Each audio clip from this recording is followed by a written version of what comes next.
Joined by Farhan Lalji from Philadelphia, looking comfortable. Eagles win. Looks like the fans have no interest in leaving. Well, Jay, the party is still going on here in Philly. You know, this is going to be a tough town, so I needed a bit of separation. I couldn't have fans all right behind me like we did after the national championship game. But look, this team might be the most complete team in the league going into the Super Bowl. They're going to be playing in the big game for the second time in the last 3 years. The party is going to be going on for quite a while here in the stadium and all the way down Broad Street. Farhan, the Eagles played a near-perfect game Sunday, but how much of this result do you think was due to Washington's turnovers? Well, Jay, every team that was playing on Championship Sunday, they did a pretty good job of eliminating turnovers. None of them took any last week. Washington hadn't in the first two playoff games, and they needed to play perfect against a really complete Eagles team, and they made their mistakes at the worst possible times. Early in this game, after the Saquon Barkley 60-yard touchdown, Washington gets the ball back, and on the first play, they fumble. That leads to an Eagles touchdown. Then late in the half, when the Eagles score a touchdown, Washington has time to get it back, but they fumble the kickoff, and that leads to another Eagles touchdown, and both of those drives were extended by key third down penalties, which ultimately wound up costing Washington points. And then you get to late in the third quarter, it's now an 11-point game. Washington is driving, and then kind of a bad pass by Jayden Daniels. He puts it behind Austin Ekeler. That leads to some contact and a fumble, which Philly recovers, and they score a touchdown there as well. So 21 points off those three fumbles. So you're not going to win on the road in a hostile environment like this if you're Washington. They needed to be cleaner. They simply weren't. Saquon was great. The defense was great. But Farhan, how about that much maligned Eagles passing offense led by Jaylen Herz?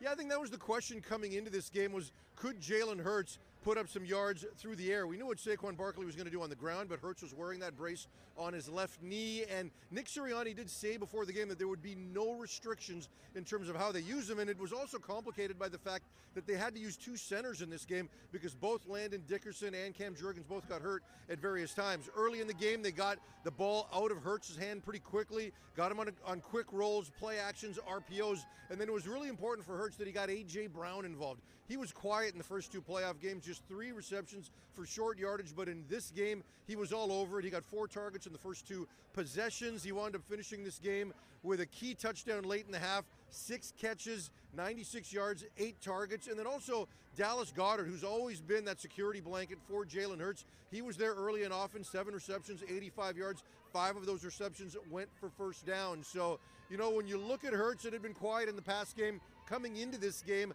only once in the last 7 games, regular season and playoffs, had he managed over 180 passing yards, over 220 in this game.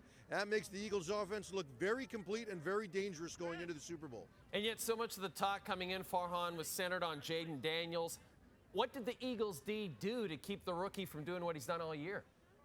Yeah, the question was going to be how the defense was going to handle Jayden Daniels, because when they played in Week 16, they wound up blitzing over 25% of the time. That was a season high for Vic Fangio's group.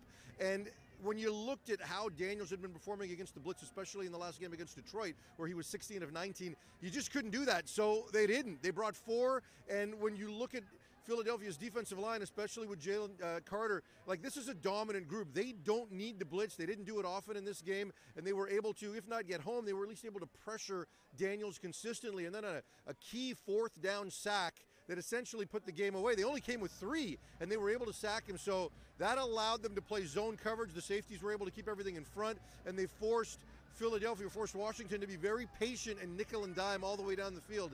And ultimately, they weren't successful doing that. So the Eagles are off to the Super Bowl Sunday, February the 9th, which also happens to be Saquon Barkley's birthday. Thanks, Farhan.